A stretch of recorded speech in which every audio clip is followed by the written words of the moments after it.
The Kirk Cousins trade rumors just took a major turn, in my opinion, because Raheem Morris at the NFL owners meeting said something that he really had not said ever before when talking about a possible Cousins trade. So here's what he shared. This is not a thing where we're holding you back if the opportunity presents itself.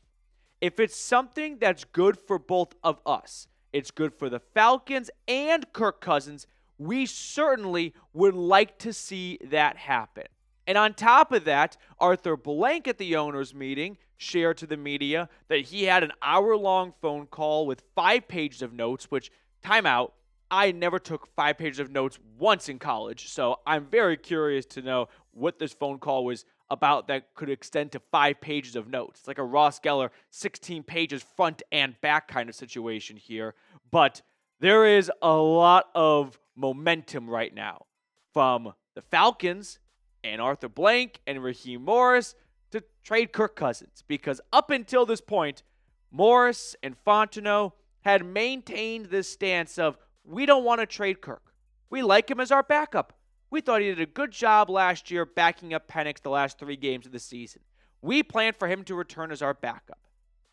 And here we are today, and now Morris is saying, if it's good for both of us, we would like to see that happen. Not if it's good for both of us, we will consider it, as we are always looking to see what's best for the future of this team. Oh no, we certainly would like to see that happen. A trade's going to happen. I think a Kirk Cousins trade, specifically with the Cleveland Browns, is going to happen sometime after the NFL draft. We're playing musical chairs right now, and we're down to 1 chair and 1 person. It's not that great of a game of musical chairs. But Aaron Rodgers, I think, is going to sign with the Pittsburgh Steelers, and when that happens, that leaves Kirk Cousins and no one else in terms of actual starting caliber quarterbacks available. And the Browns are still looking for one, because it sure as hell is not Kenny Pickett, who is the only healthy quarterback on that roster, and maybe a rookie. But the rookie thing is tough, because all the signs are pointing towards the Browns going with Abdul Carter or maybe Travis Hunter at pick number 2. And if they pass on Shedeur Sanders, I do not expect them to then take a quarterback in the 2nd round or 3rd round and start that guy right from the jump. And even if they do draft a quarterback at number 2, I don't think Kirk Cousins is off the table for them, because I think Shedeur Sanders would have a lot to gain by sitting on the bench to start his NFL career. I don't view him as a day 1 ready quarterback in the National Football League. And I don't think the Browns want to trot out Kenny Pickett as a role model for Shedeur Sanders to learn from. So I believe a Kirk Cousins trade to the Browns will happen after the NFL draft, almost regardless of what the Browns do in the draft. There's a need from Cleveland, and there is a willingness from Atlanta. And Cousins has expressed to Arthur Blank his desire to continue starting in this league, and we all know that's not happening in the NFL. It is the most roundabout way to ask for a trade. That would be like, I don't know. It would be like if you were in France and you're like, I'd like to go to a country that speaks English. So you want to go to England. I didn't say that. Well, it's not here. Oh, if it's not here, then I'd like to go to England. Like, he wants to go start, and it can't happen in Atlanta. He wants out. Why he doesn't just request a trade, that part I can't quite figure out. Now, before we get any further in today's episode, make sure you are subscribed to the channel, because as Kirk Cousins news and rumors updates spill out from the NFL owners meeting and beyond, you know we're going to be the first Falcons YouTube channel to get a video out to you. So do not miss a thing. Don't be the dumb guy at the water cooler who has no idea what happened at the owners meeting. We have draft content coming up as well, 23 days until day 1 of the NFL draft, and we're closing in on 40,000 subscribers, so help me reach that goal by clicking that subscribe button. Now, if you think I'm full of shit, I don't blame you for that. But Diana Rossini, I think, is pretty good at her job. And she said, based on the conversations I've been hearing, it would not be surprising to see Kirk Cousins end up in Cleveland. If you recall, Cousins took a little trip to Northeast Ohio last week. He was spotted at a Chipotle in Westlake, Ohio, which Atlanta comp, maybe that would be like being spotted in Sandy Springs. Okay, don't grade me on the mileage, but just to give or take a little bit. Then he was spotted at a barbecue restaurant in Avon, Ohio, which I think would be like being spotted in Alpharetta. So he's taking a little tour of Cleveland. Why? Right? Brian Windhorst. Why is that? I don't think it's because he just wants to check out Lake Erie.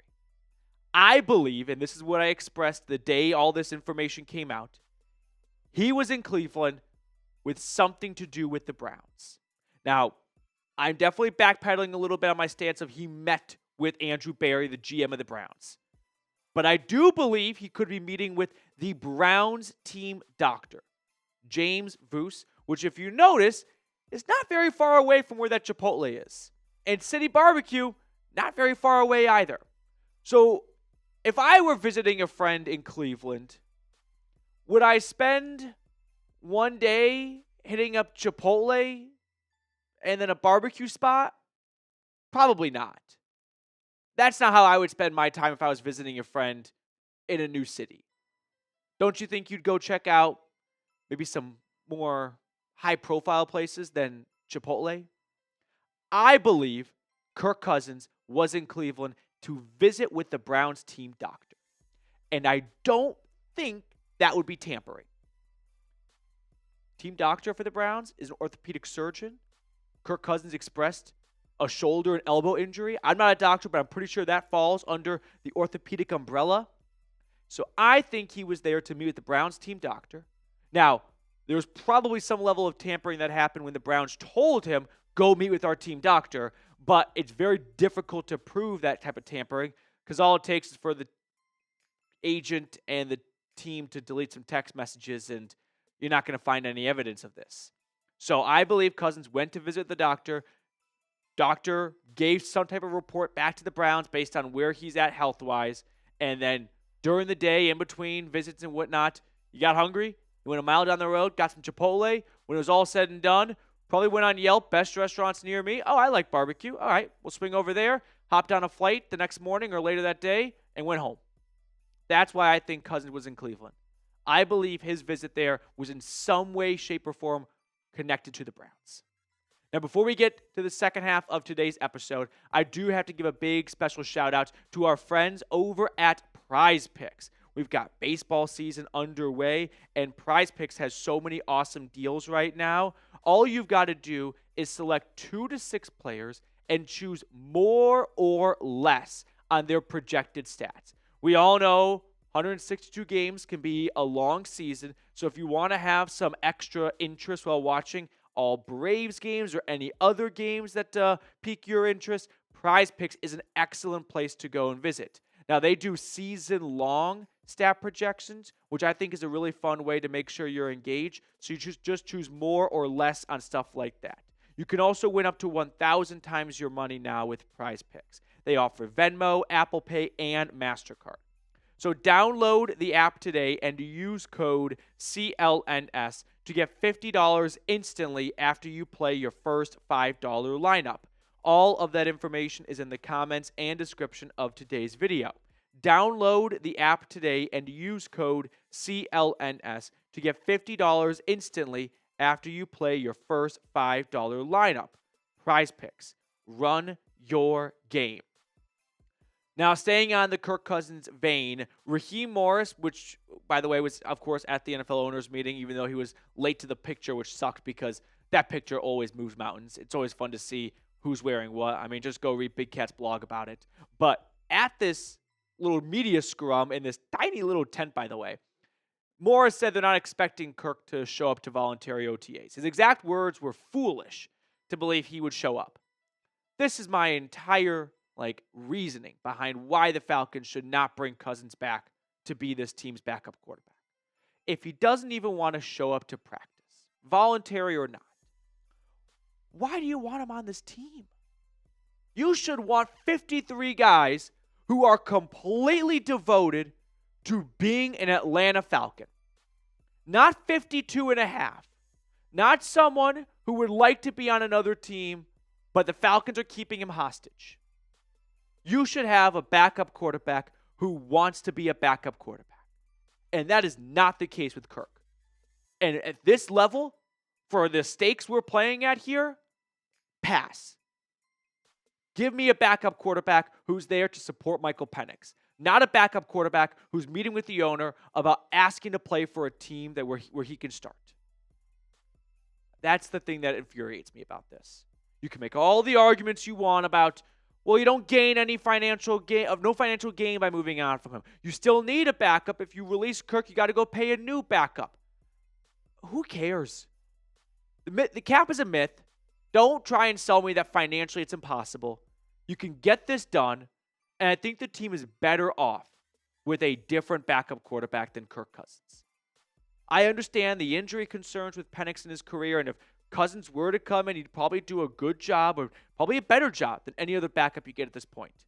But if the sole reasoning behind Kirk Cousins being a backup on this team is in case the starter gets injured, I think we're missing the big picture item here, which is the backup's job is more than just if your number gets called. It's to support the starter, and that's not happening here. And that should be the primary goal in finding a good backup quarterback. If you don't have a clear-cut starter, then go get a backup like Kirk who can compete for that role. But that's not happening in Atlanta. You do have a clear-cut starter. You use the 8th overall pick on him. So maximize him. Invest in him. Don't hedge your bets. What if he gets hurt? There was a great quote from Peyton Manning's old offensive coordinator from his time in Indianapolis. And a reporter asked him, so I've noticed the backup doesn't get a lot of time with the first team offense. What happens if Peyton goes down and that backup has to go in? And I'm paraphrasing a little bit, but the coordinator responded and said, if 18 goes down, we're fucked. We don't practice fucked. You should not be hedging your bets on Penix. You should be investing in him. If he goes down, you're probably screwed. Okay, that's my rant. One other thing from Raheem Morris's media scrum today. Everything's the same as far as how he felt about Kirk at any point. We still feel very strongly about Kirk being our backup quarterback. We still feel very strongly about the human, yada, yada, yada. And the Oscar goes to Raheem Morris. I don't buy this for a second. I could be in full denial, could be 100% wrong, but I don't buy it. I don't believe it. I don't think they want Kirk to be the backup. I think they want someone to trade for him. And they are doing an outstanding job of not budging, of not blinking. They are not going to give any indication that there is a crack in the system here. They want someone to come running. They want their phone lines blowing up, and they want someone to beg for Kirk Cousins so that they can get the most out of a trade. And good for them. I did not think they'd have, honestly, the stones to go through with that $10 million roster bonus, but they just slapped me across the face, right? And said, no, we are going to stand by our guns, and we are going to keep Kirk, and we're going to wait for a trade. And if that happens, they are the smartest people in the room, and I'm the dumbest. The fear is, if no one comes calling, what do you do in August? You're going to keep Kirk as a backup? Or you're going to release him because this whole time you were bluffing, and now you just gave him $10 million for absolutely nothing, which it's not my money. It's Arthur Blank's money, but teams don't really like to do that. So at the end of the day, let's wrap up with this question right here. Will the Falcons trade Kirk Cousins? Is it going to happen? I know that this has been a bit of an exhausting subject, but this update from Raheem Morris was too juicy to pass on. I think yes. I think it happens after the NFL draft, and I think it happens with the Cleveland Browns. Thank you guys so much for tuning in. Really appreciate your support of the channel. If you have not yet, like the video and subscribe on your way out the door.